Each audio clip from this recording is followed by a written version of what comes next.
Hi, welcome to Teen Pride Book Talks. My name is Lucy, and this is the program on AADL TV where I take a few minutes each episode to tell you about a young adult book that is both representative of and inclusive of folks in the LGBTQIA+ community. And the book that I would like to tell you about today is called The City Beautiful. This is by Aden, Polydoros. And it is a queer historical young adult mystery which is set against the backdrop of the Chicago World Fair in 1893. It centers around a character named Alter. He is Jewish and from Romania, and he came to the United States some years before this book takes place and lives in Chicago. He embarked for the United States with his father, and they were going to send for his mother and sisters later. His father died on the journey over across the ocean, and this is something that Alter feels a great deal of guilt and some shame about as well. Alter lives in a Jewish enclave in Chicago, and he is very involved in this community. At the beginning of the story, Alter's friend Yaakov becomes one in a series of Jewish boys to disappear and then show up murdered. Alter was very close to Yaakov, in fact, maybe even loved him, and Yaakov's Dybbuk, this sort of wandering, malevolent spirit, enters Alter's body and starts to take over. Yaakov is seeking revenge for his own murder, and he's going to do this through Alter. As the book progresses, this Dybbuk starts to take over Alter's body more and more, and he has these flashbacks and visions to different times in Yaakov's life, trying to piece together this mystery of where and when he was killed and who killed him. This book is such a great murder mystery. It keeps you guessing until the end. The author, in his note, mentions that he wanted to write a story, first of all, that was unapologetically Jewish, and that centers queerness and Jewish culture in an historical context. But he did not want to write a Jewish story that was exploiting the Holocaust and trauma and suffering of Jewish people. He feels like when he was a teen, those were the only books with Jewish characters that were available to him, and he wanted to write something outside of this. As I said earlier, Alter does start to realize that he did love Yaakov. He has another friend named Frankie who he's also very close to.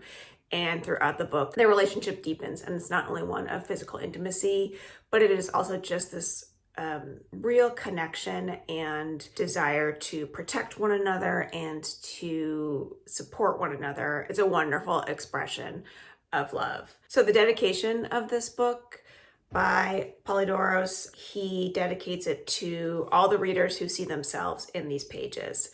Again, reflecting the fact that he didn't find good representation for queer Jewish characters in the books that he was reading as a teen. Alter is very dedicated to his community, and he is trying to better himself. He was at one point leading a life of crime. This is how he met Frankie, but he's trying to get away from that. He's trying to return more to his religious roots and to his culture, and he is trying to atone for what he believes are his sins. Some of those are involving the death of his father. Some of those are involving the way that he feels about Yaakov and the way he feels about Frankie and the way he felt about another boy back in Romania.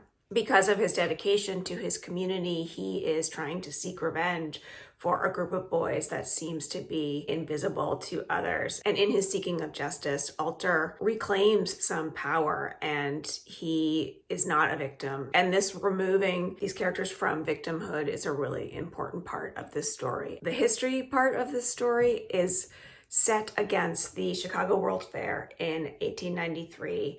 And it's a really interesting backdrop. Polydoros used real specific events to be the bookends for his story, July 4th and a fire that actually took place, and he sets the story within those. So he really well researched the time period, the specifics of the World Fair and the way it looked. And it's an interesting backdrop for this story because the World Fair was something that bragged about being this huge multicultural place of entertainment, but it was really centering on white Christian America as the pinnacle of everything that is good.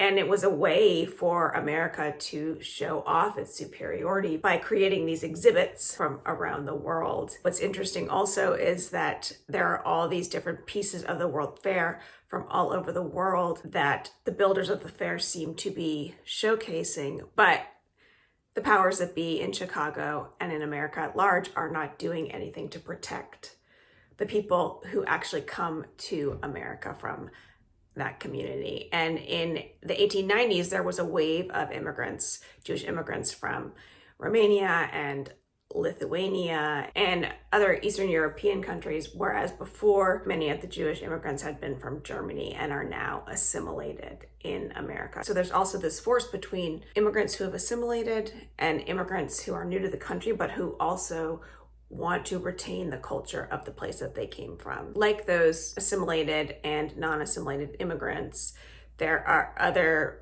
forms of social inequality in this book that the investigation really helps to highlight.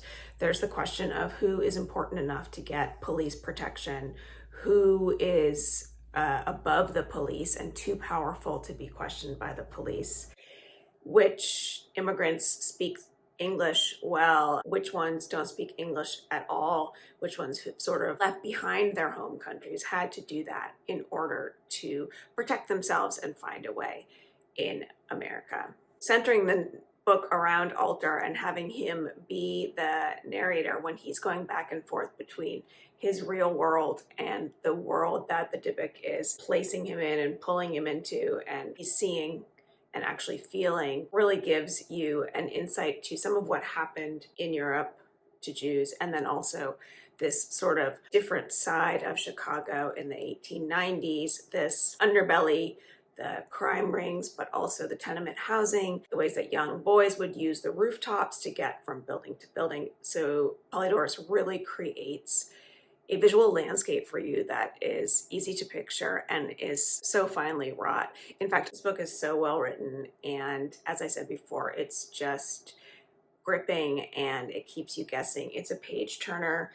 It's over 400 pages, but I did not notice the length. And if you are someone who does not tend towards long books, I wouldn't shy away from this one because it is so worth reading. Alter and his friends and his chosen family and his community are such strong characters. He's a unique narrator that tells us about this amazing world that Polydoros has shown us. I strongly urge you to pick up The City Beautiful by Aden Polydoros. I cannot wait to see what he writes next. Thanks for joining me.